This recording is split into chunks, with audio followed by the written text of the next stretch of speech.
Good morning, good afternoon, and good evening. On behalf of RIS India and the Observer Research Foundation, I am delighted to welcome you all to the BRICS Academic Forum 2021.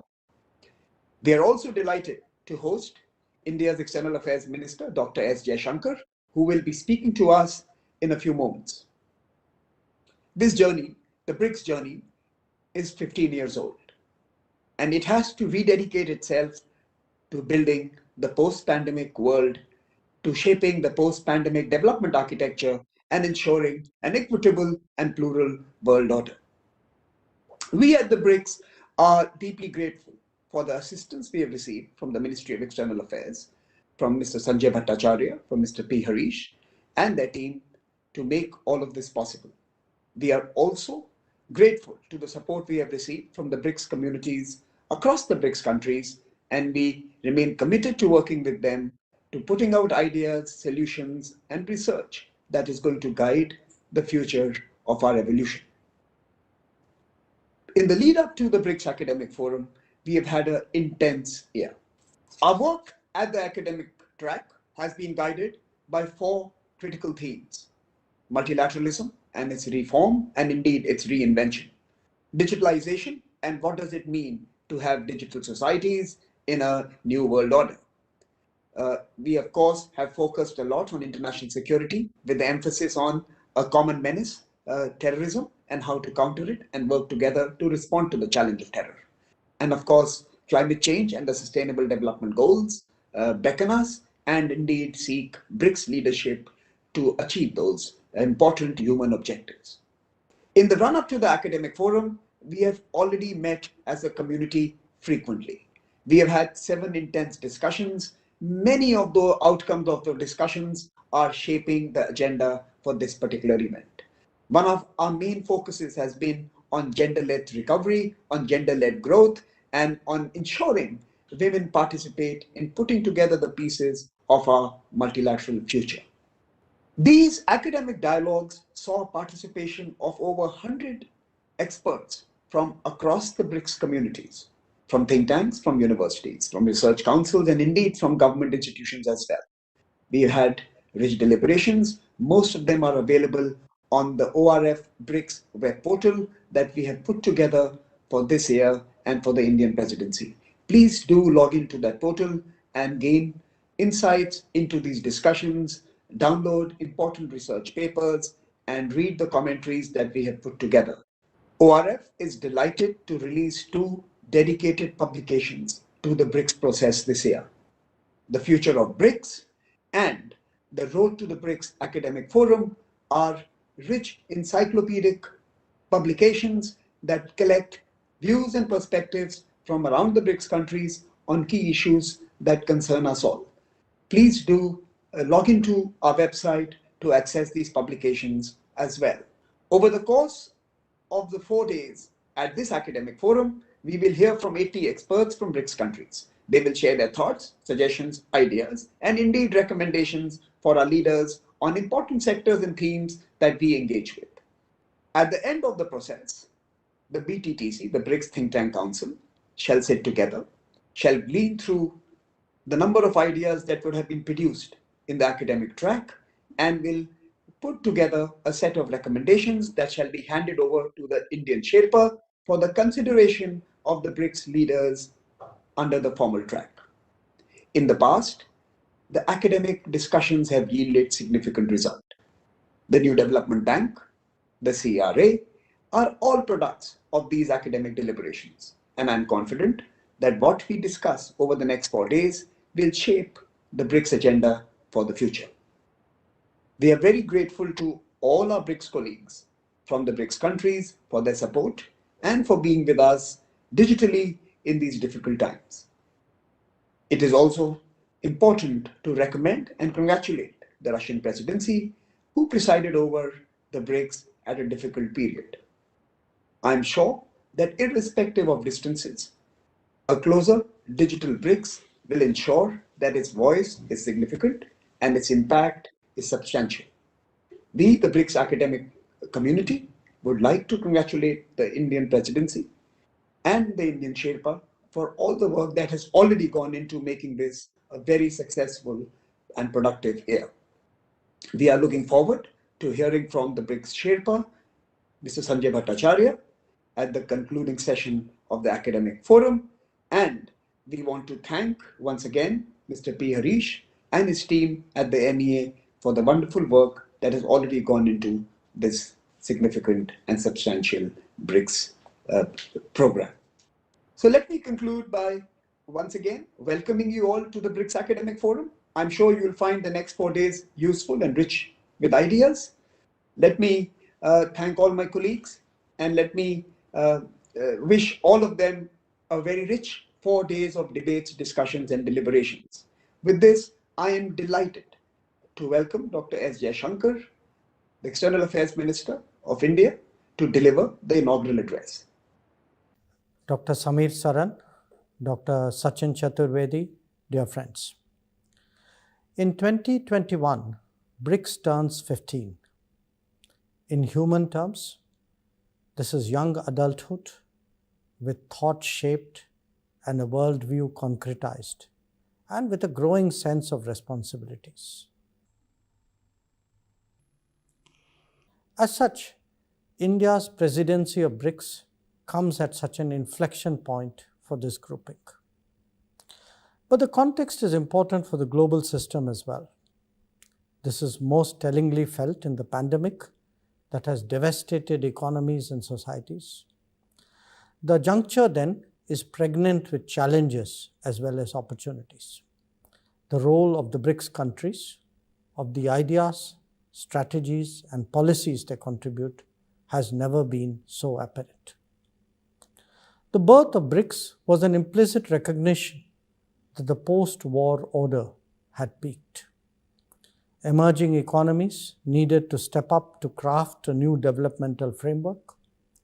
Each of us was well placed to do this, to share our experiences in some measures or the other, with partner countries of, but not limited to, the global south. We intuitively understood that the dominance moment at the end of the Cold War could not be sustained. BRICS was a response to the search for diversity. In many ways, it was an accurate anticipation of multipolarity. So let us therefore remember that counter-dominance instinct and principled commitments to multipolarity in all forms, political and economic, academic and institutional, social and cultural, is written into the DNA of BRICS. It was in this spirit of independence and complementarity that India co-founded BRICS. We are confident that this sentiment will continue to define not just BRICS, but the larger template for coming decades of the 21st century. BRICS is a statement of global rebalancing that underlines its essential diversity and pluralism. Now, India's presidency of BRICS is underpinned by 4 pillars: reform of the multilateral system, counter-terrorism cooperation, technological and digital solutions for sustainable development goals, and enhancing P2P, people-to-people cooperation. These pillars may seem abstract or even perennial, but each one of them actually has an explicit real-world meaning. An updating and recalibration of the post-World War II multilateral architecture cannot be postponed any further. The pandemic and the normative breakdown in its wake have rudely reminded us that institutions built to tackle problems of the 1940s desperately need to be upgraded and made fit for purpose for our century. An expansion of the permanent membership of the Security Council is a necessary ingredient, but by itself it is not sufficient. Multilateral institutions have been disadvantaged by structural inertia, competitive gridlocks, uneven resourcing, and skewed navigation. The proliferation of new and smaller platforms, including of plurilateral and regional groups, is therefore a response to such felt gaps. BRICS itself was actually among the earliest in this regard. Too often, we obsess with one or the other response. More effort and action is actually required to fill the gaps. Terrorism thrives in some of these gaps. Its nursery lies in conflict-ridden spaces, made fertile for radicalization by malign players, including states. The transition in Afghanistan that we are seeing today, and the warfare that has yet again been forced upon its people, has sharpened this challenge. Left unattended, its edge will be deeply felt, not just in Afghanistan's neighborhood, but well beyond. We are therefore all stakeholders in the quest for a clear, coordinated, and undifferentiated response to terrorism. In the 21st century, legitimacy cannot be derived from mass violence, brutal intimidation, or covert agendas. Representation, inclusion, peace, and stability are inextricably linked. Emerging technologies, most strikingly digital technology and the energies of the internet, are a force multiplier in any avenue of human endeavor. As we have learned to our cost, these can also become an instrument for sources of extremism and motivated misinformation. For us in India, digital tools have proved invaluable in pushing back the pandemic. In the year and a half of living and coping with the COVID-19, they have accelerated contact tracing, vaccine delivery, online and mobile-based diagnosis, and targeted delivery of welfare. India's 800-400 accomplishment, that is, food rations for 800 million people and cash transfers to 400 million, has been streamlined by digitally enabled technology. The surge in online education has also been noteworthy. Many of these empirical experiences will stay with beyond the pandemic. For example, the catalytic implications of technology in the realization of sustainable development goals are there for us to recognize. The pandemic has demanded a price in terms of economic growth and has challenged SDG timelines. Technology could help us now recover ground and time. India is optimistic on this score and ready to share what it has harnessed, innovated, and learned in these last years. Finally, we come to our people, the principal and most essential stakeholders of BRICS, and in fact of our larger developmental enterprise. The past years has made more of us alive to the limitations of an economic model that posits efficiency and pricing as antithetical to people and community, or indeed to livelihoods and sustainability. Prime Minister Narendra Modi's call for a human-centric globalization was not just a recognition of pandemic-induced distortions, but in fact of broader inequities. Welfare and well-being of people, families and communities cannot be divorced from the global reset and resilience that is occurring in the long tail of COVID-19. A case in point is the imbalance between the emphasis on IPR in the pharmaceutical industry and the meeting of public health goals. Left untouched, the current practices will only delay the elimination of the pandemic by several years. This is simply not acceptable.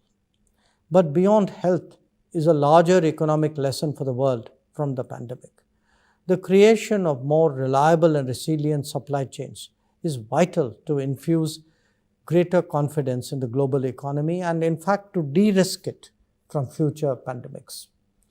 The global south is particularly vulnerable in that regard. Investments must diversify to provide a certain assurance of sustainability for livelihoods, for families and communities, and of course, for the natural environment. During the course of the year, on the road to this BRICS Academic Forum, scholars from universities and think tanks have deliberated on such issues, specifically on global health, the future of work, climate change, global economic recovery, green energy, trade, and digital public goods, and women-led economic growth. This conference represents the culmination of a rich and substantial intellectual exercise. I look forward to policy prescriptions that can make BRICS more effective and our world more secure. These two aspirations are symbiotic. A world at peace with itself across domains will add to BRICS capacities, and enhanced BRICS capabilities will contribute surely to global well-being. So I thank you once again, and I convey all the best for the rest of the forum. Thanks a lot, External Affairs Minister Dr. Jaishankar, for very substantive address today. You have highlighted the broad areas of concerns that the BRICS community as a whole is trying to address, should be addressing, and would address after heads of the summit be later next month. It is important for us to take cognizance of the points that Honorable External Affairs Minister has mentioned. His emphasis on consolidation of the BRICS process, his emphasis on the idea of how the global architecture is unfolding when we are trying to see the major challenges cope up, the rising tensions all across, the fragmentation that has emerged in supply chains, the fragmentations that are there in global economic policy making, particularly post-COVID crisis. The EAM was very precise and very clear. Friends, as you know, this process has moved in last couple of weeks when ORF and RIS have contributed in terms of bringing all different actors, the BTTC members, the BRICS academic community together. We have discussed several issues. We have discussed issues related to how this consolidation of the BRICS, what EAM just now emphasized, is going to go forward. We are also very keenly looking into the question of rejigging multilateralism, the idea of sustainable development goals, the security-related issues, women empowerment and their engagement with economic dimensions of the world that is bringing in what kind of future for jobs. And we have brought in these several issues. They were discussed in last several sessions that were there. Again, today onwards, there are a couple of sessions planned where we would be bringing in several of these issues. International security issues, digital BRICS are some of the other areas which we are going to go forward. The BRICS framework for green energy is something that we already had a long session. We covered some of them, and we are also trying to see how the larger pandemic-affected economy is going to address global health issues. BTTC members and some of us would be working together to see how some of these dimensions would come forward as part of the outcome document that would be there. Next 2 days, we all would be engaged in this productive exercise, tone for which is very well said by the address that Honorable External Affairs Minister has just delivered. My very dear friend Samir Saran also raised some of these issues in the initial remarks. His emphasis and focus on consolidation process BRICS at 15 was very clear. And I think this would also help us see how larger dimensions of our work program are going to go forward as over the next 2 days we are going to go forward. This partnership is very well founded on the past experience of 2016 when ORF and RIS worked together, and I'm sure towards the end of this, when we are there for the valedictory session, we all would be together in terms of coming up with concrete recommendations to heads of the state. Thank you. Thanks a lot.